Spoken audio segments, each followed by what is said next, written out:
We talking beef? I feel like tonight it's personal. That's right. Wemby goes head-to-head with his Olympic teammate, Frenchman Rudy Gobert, on what promises to be a defensive showcase tonight in San Antonio. Welcome into Spurs Digest. I am your host, Bryan Colbert Jr., here with another early Spurs pre-game show. The Spurs got a heavy matchup tonight, taking on the Minnesota Timberwolves. Timberwolves being one of the top teams in the West, at least looking to be one of the top teams in the West, and coming off of a big win. Spurs Digest family, we appreciate y'all. We are still on the road to 2K, but we are so close. We might get it before the night's over. And you can help with that by making sure you click subscribe and also hitting the little doorbell so you get notified every time we drop a post. Now, like I said, we got a game tonight. It's game day, baby.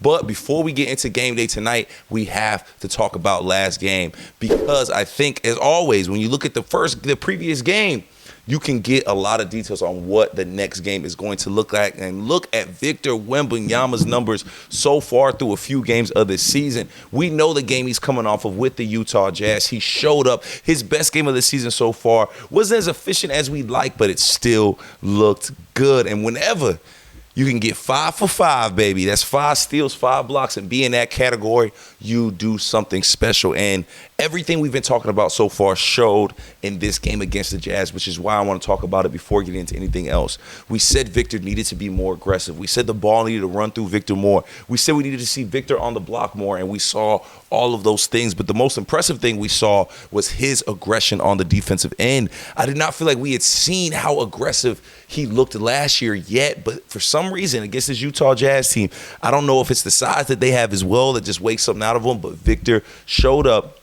and showed out with 25 points, 9 rebounds, and, of course, the 5 steals and the 5 blocks. Now, 4 of 13 from shooting is not great, and that is something we want to see cleaned up before we go into tonight's game, while we're watching tonight's game. However, it's hard to complain about a guy like Victor Wembanyama's game. And then another thing that we pointed out that is so necessary for this team, and it's kind of crazy to say, and it's not really like the situation you really want to be in moving forward, but right now it's okay. We need Chris Paul to be more aggressive on the scoring end. We know he can do passing. We know he can do as a leader, but we needed to see him score. I mean, we had games where he shot 3 field goals. That's not going to work. That's not going to work, and I'm sure Popovich told him as well, hey, man, listen, we understand what you're doing, but you do not have to do that here.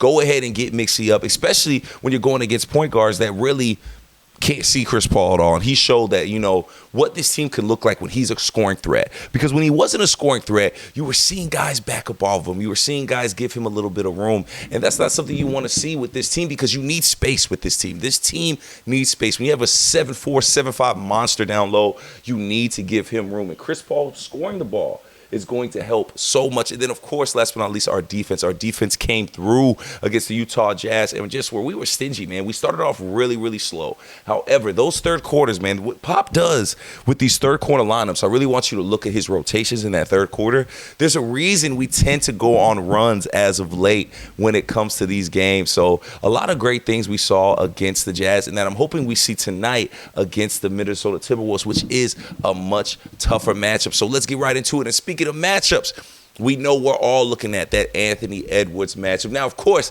Victor might switch on him sometimes, but Victor's not going to be guarding him. We're going to need other guys to step up like Jeremy Sochan. Jeremy Sochan, I'm going to keep telling y'all, my man is consistent. My man knows how to play the game of basketball. Now, we only got 11 points last game. However, to me, Jeremy Sochan is going to be important in slowing a guy like Anthony Edwards down, and also being an irritant. Being an irritant is huge, man. When you have these Pat Beverleys, when you have these Marcus Smarts, guys that get in your face and drive you crazy. I mean, even Rudy Gobert is an irritant. And these are guys that are so necessary and so important when you're talking about slowing a guy down like Anthony Edwards, who's averaging almost 30 points a game. Edwards is trying to show that he's a star. And you can show that you're a star against other future stars. So I feel like when players go up against a guy like Victor, they say, you know what, I'm coming up to have my best day, because they know all eyes are on them. The whole league is watching Wemby. The whole league is trying to figure out how to solve this Wemby puzzle. But at the same time, I think a lot of teams are trying to figure out how to solve this Anthony Edwards puzzle. So our defense is going to be key.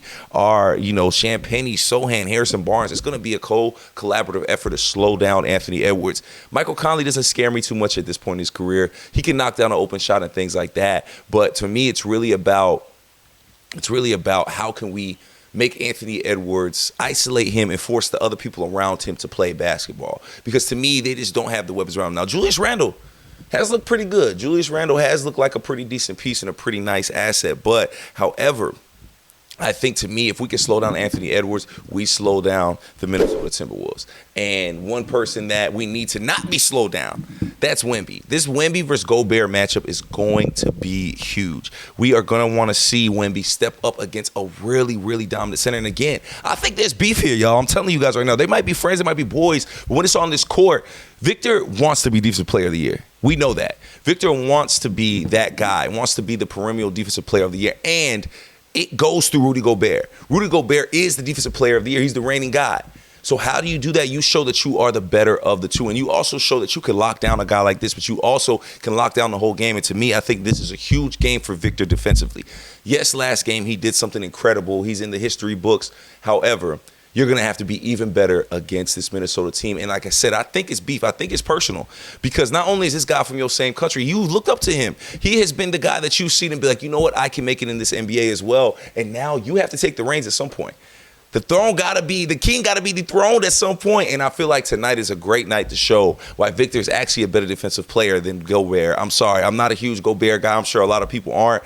Victor, to me, is better defensively. And these are the games where you have to show that you are better than him, that you can be out there, that you are, just as effective defensively as your counterpart in Rudy Gobert. And again, a big part of that is slowing down a guy like Anthony Edwards. So yes, it's going to be Sochan. Yes, it's going to be Champagne. Yes, it's going to be a lot of other guys. However, we need to create stops because this Minnesota Timberwolves team, they are a team that gives up a lot of transition points. And a lot of those come from the mistakes that they tend to make. So if we could get steals, if our perimeter guys can really make some stops here and get things going, I'm telling you, there are easy buckets to be had against this Minnesota Timberwolves team because since losing Karl Anthony Towns, they haven't found that person that can run back and defend those fast breaks. They're getting beat on these fast breaks a lot. So if you're able to swipe the ball, if you're able to get stops, if you're able to force turnovers, you're able to get blocks and get out on those passing lanes, you are going to be able to get some easy buckets because, again, these guys are not a great transition defense team at all. And guys, I really think it's very simple. It's those things. Get Victor the ball, make him effective on the defensive end, make him show that he is not scared to go up against Big Bro and Rudy Gobert, that this is, again, personal. I'm telling you, when you see the person that has the award that you think you should have or that you think you are going to get in the future, you want to prove it. And I'm telling you guys, we are going to see Victor Wembanyama prove it tonight against Rudy Gobert and these Minnesota Timberwolves. And best believe, these Timberwolves want to make a statement too. They're coming off of a really tough night, and they're going to want to make a statement against teams like the San Antonio Spurs and show that they can dominate them. Anthony Edwards knows there's a lot of eyes on him, and he's going to want to show that he is the future of this league and that it's not Victor's time yet, it's Anthony Edwards' time. So there is a lot of things to look forward to in this game. But I truly think if we could take those things from last game, getting Chris Paul involved offensively, playing stellar defense, man, not starting off slow because we started off very slow last game. I think we need to start off a lot quicker against a team like Minnesota because they're not going to make the type of mistakes that the Utah Jazz will, and they're not as lackluster defensively as the Utah Jazz are. But I'm telling you, if we come out fast, if Chris Paul is locked in, if Victor can be on both sides of the ball, not let this game be too big for him, and if we can force them to make turnovers on the perimeter, I'm telling you guys, this will be a successful game. And y'all are going to be seeing a lot of highlights because I'm telling you, this team, the Minnesota Timberwolves, are terrible in transition. I cannot wait for tonight's game. Let's get this W. If I can, I'm flying to New York tonight, but if I can, I will jump on again from my hotel room. We will talk about the game, post-game, and give instant reaction. Spurs family, make sure you hit that subscribe button. Make sure you share. Make sure you keep commenting. We love to hear from you guys. We love to talk to you all, and we do this all for you all. We are on the road to 2K, and we are so very close. For Bryan Colbert Jr., this is Spurs Digest. We'll see y'all tonight. Let's get this dub, Spurs family. I'm out.